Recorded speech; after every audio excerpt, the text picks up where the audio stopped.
পারমাণবিক বিদ্যুৎ যুগে আজ এক অনন্য মাইলফলক স্পর্শ করল বাংলাদেশ। পাবনার রূপপুর পারমাণবিক বিদ্যুৎ কেন্দ্রের চুল্লিতে আনুষ্ঠানিকভাবে ইউরেনিয়াম জ্বালানি ব্যবহারের কার্যক্রম শুরু হয়েছে। এই ঐতিহাসিক অনুষ্ঠানে ভার্চুয়ালি যুক্ত হয়েছেন আন্তর্জাতিক পরমাণু শক্তি সংস্থার মহাপরিচালক রাফায়েল গ্রসি। এর মধ্য দিয়ে বিশ্বের ৩৩তম পারমাণবিক শক্তি ব্যবহারকারী দেশের তালিকায় যুক্ত হল বাংলাদেশ। বিদ্যুৎ কেন্দ্রটি বাণিজ্যিক উৎপাদনের পথে সর্বশেষ এবং সবচেয়ে গুরুত্বপূর্ণ ধাপ।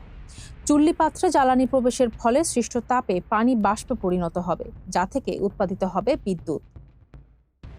উদ্বোধনী অনুষ্ঠানে উপস্থিত ছিলেন বিজ্ঞান ও প্রযুক্তি মন্ত্রী ফকির মাহবুব আনান, প্রধানমন্ত্রীর উপদেষ্টা রেহান আসিফ আসাদ সহ রুশ পরমাণু শক্তি কর্পোরেশনের মহাপরিচালক অ্যালেক্সি লিখাচেভ। এই গুরুত্বপূর্ণ মুহূর্তে ভার্চুয়ালি যুক্ত থেকে সরাসরি পর্যবেক্ষণ ও দিক নির্দেশনা দিয়েছেন আন্তর্জাতিক পরমাণু শক্তি সংস্থার মহাপরিচালক রাফায়েল গ্রসি। এর আগে ২০২৩ সালের সেপ্টেম্বরে রাশিয়া থেকে বিশেষ নিরাপত্তার মধ্য দিয়ে এই জ্বালানি বাংলাদেশে পৌঁছায়।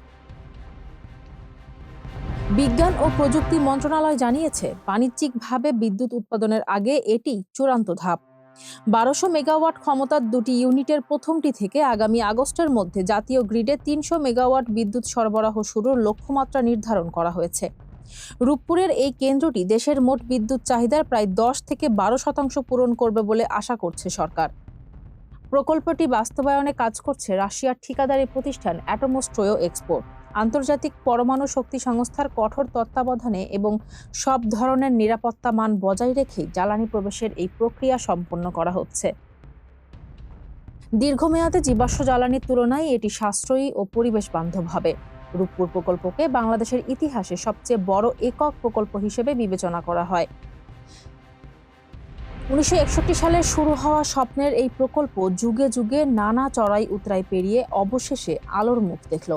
২০১৫ সালে রাশিয়ার সাথে চুক্তির পর আজ সেই স্বপ্নের সফল বাস্তবায়ন দেখছে দেশ। পরীক্ষামূলক উৎপাদন ও বিভিন্ন নিরাপত্তা যাচাই শেষে আন্তর্জাতিক মানদণ্ড অনুযায়ী বাণিজ্যিক উৎপাদনে যাবে রূপপুর। ফারজানা হাসিন, মানবকণ্ঠ।